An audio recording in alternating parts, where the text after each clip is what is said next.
Me da muchísimo gusto saludar esta mañana al doctor Carlos Alonso Reynoso. Él es maestro en Ciencias de la Salud Pública con orientación en la epidemiología. Doctor Carlos, excelente mañana. Gracias por estar con nosotros. ¿Qué tal, Lidia? Buenos días. Muchas gracias por la invitación. Es un gusto poder estar aquí contigo y con todo tu auditorio. Muchísimas gracias. Si bien sabemos, el sistema de salud en nuestro país ya era deficiente. Ahora con la pandemia, pues nos agarró desprevenidos, mi opinión. ¿Cuál es la tuya?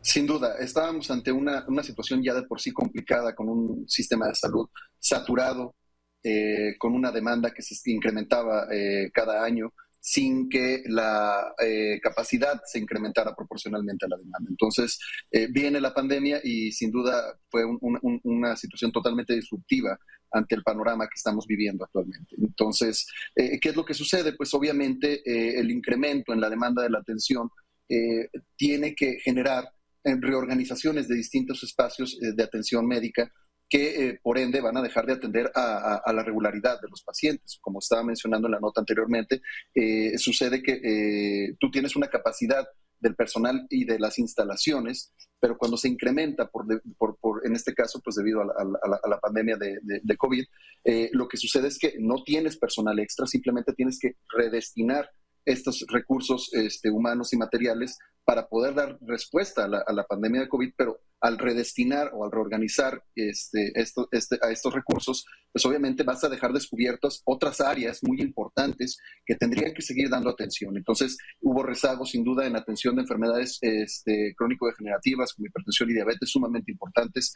También hubo rezago en la atención de cirugías selectivas, muchas cirugías que debían de darse de manera programada se tuvieron que suspender durante mucho tiempo. Hubo rezago muy importante también en lo que se refiere a la atención de pacientes como con enfermedades como insuficiencia renal crónica, etcétera. Entonces, ¿qué es lo que sucedió? Que se contemplaba, porque nunca hemos sabido realmente qué es lo que va a suceder con COVID. Se tienen proyecciones y estimaciones, pero nunca hemos sabido realmente cómo vamos a terminar, si es que vamos a terminar eventualmente con esta pandemia. Se estimaba que eventualmente a mediados del año pasado, 2021, que era en una parte baja de la curva, pudieran empezar a regularizarse todos estos servicios, que pudieran empezar otra vez a regularizarse la atención médica de primer nivel y obviamente todas las atenciones de segundo y tercer nivel. Desafortunadamente lo que vino fue algo que no esperábamos, fue la aparición de la variante Omicron, que incrementó exponencialmente la demanda de la atención y que ahora otra vez está requiriendo la reconversión de ciertas áreas hospitalarias, porque si a pesar de que ya estamos aparentemente en una fase de descenso en lo que se refiere a la cantidad de casos,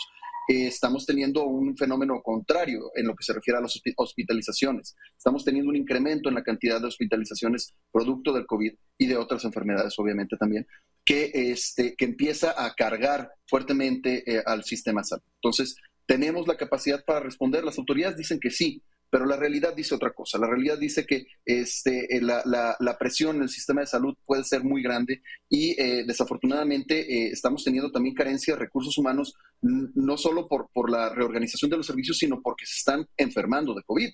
Entonces, no tenemos suficiente personal para atender a las personas que están llegando y eso es una situación preocupante que está empezando a surgir ahora que empieza a bajar esta cuarta oleada.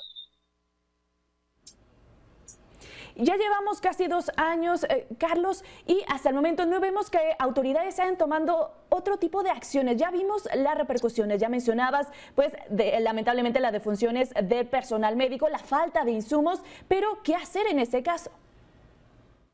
Pues mira, lo que se requiere es tomar decisiones a mediano y a largo plazo. Desafortunadamente, las acciones que se han tomado por los gobiernos, tanto federal como estatales, son acciones a corto plazo y que responden problemas de manera inmediata, pero de manera parcial y que no atienden el problema de raíz. Entonces, sin duda, esto es un llamado de atención respecto a las carencias que tenemos en el sector salud. Se requiere una reestructura de la atención de primer nivel y por supuesto el segundo y el tercer nivel, que de por sí, como mencionábamos anteriormente, ya estaban saturados. Entonces, si las autoridades están destinando el mismo presupuesto o un presupuesto ligeramente mayor, pero no proporcional al problema que estamos teniendo al sector salud, pues evidentemente no le están dando la atención que merece. Creo que se requiere darle una mejor atención a lo que se refiere al sector salud por parte de las autoridades para que tenga la capacidad de respuesta ante este tipo de circunstancias. Y me parece que es importante también pues recalcar que estamos obviamente ante una situación complicada, nunca vista, y que no esperábamos vivir en algún momento, y que desafortunadamente pues todas las acciones, todas las medidas y todos los programas que se puedan hacer pues pueden resultar obsoletos en cuestión de semanas o en cuestión de meses debido a lo cambiante que ha sido la pandemia. Entonces, requerimos de autoridades que tomen decisiones con base en información científica, pero de manera oportuna y eficaz, y que no esperen tanto tiempo en hacer cambios como lo hacen regularmente de manera burocrática, ya que la salud y la vida de la ciudadanía pues está en juego. Y ya que tomas de hacer este tipo de cambios, hay algunas entidades que ya comenzaron con esta desconversión de los hospitales, porque a decir de la Secretaría de Salud Federal, los contagios se han incrementado, pero las hospitalizaciones no. ¿Qué tan prudente es hacer este tipo de desconversiones en hospitales que estaban destinados para atender a pacientes de COVID-19? ¿Es pronto o es acertado hacerlo? En este momento de la pandemia y con cifras nacionales, porque obviamente cada región del país pues tiene una situación muy particular, pero vamos hablando de cifras nacionales, yo te puedo decir que en la semana del 10 al 17 de enero teníamos un promedio de 20,000 casos nuevos diarios a nivel nacional. Para la semana del 17 al 24, que fue cuando se estima que tuvimos el pico de esta oleada, teníamos un promedio de 42,900 casos diarios. Hoy estamos teniendo 36,900 aproximadamente. Entonces, todavía son muchos casos nuevos los que se están presentando, pero han disminuido un poco en proporción a las semanas anteriores. Entonces, se han reducido los casos nuevos. Sin embargo, el fenómeno en lo que se refiere a las defunciones y hospitalizaciones es completamente contrario.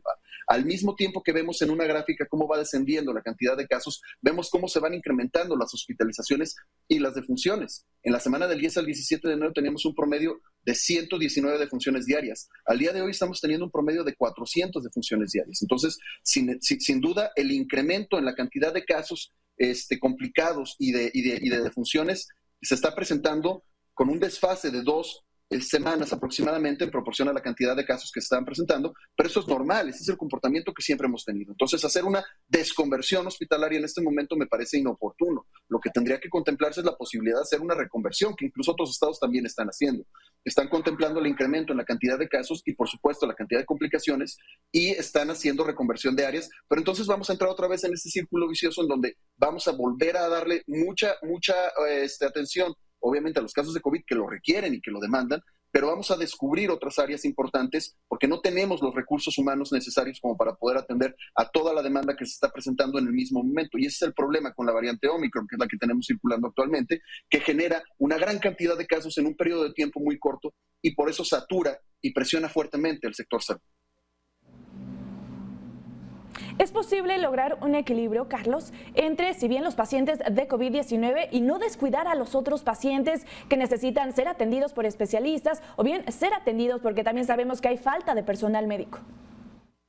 Sin duda, es posible, y llevamos 2 años batallando con esto. Entonces, no, me sorprende que las autoridades a estas alturas de la pandemia no hayan sido capaces de encontrar ese balance. Obviamente, requiere de cuestiones presupuestales y estructurales, pero que pueden diseñarse y planearse con tiempo.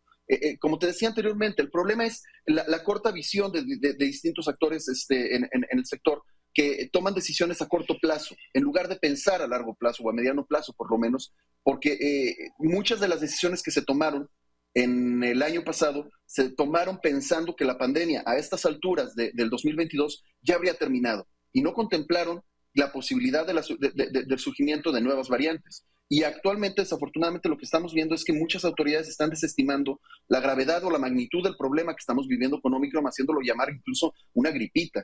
Pues no es una gripita. Sigue siendo una enfermedad que, si bien tiene una letalidad menor que otras variantes, pues sigue teniendo una letalidad importante, ¿no? Y lo estamos viendo, como te lo mencionaban los números, con la cantidad y el incremento en la cantidad de defunciones. Entonces, me parece que se ha tenido el tiempo, se tiene la capacidad de hacerlo, lo que falta desde mi punto de vista es voluntad para hacerlo. Te agradezco muchísimo, doctor Carlos Alonso Reynoso, maestro en Ciencias de la Salud Pública con orientación en la epidemiología. Muchísimas gracias. Estoy segura vamos a seguir conversando sobre este tema. Con mucho gusto. Muchas gracias, Lidia.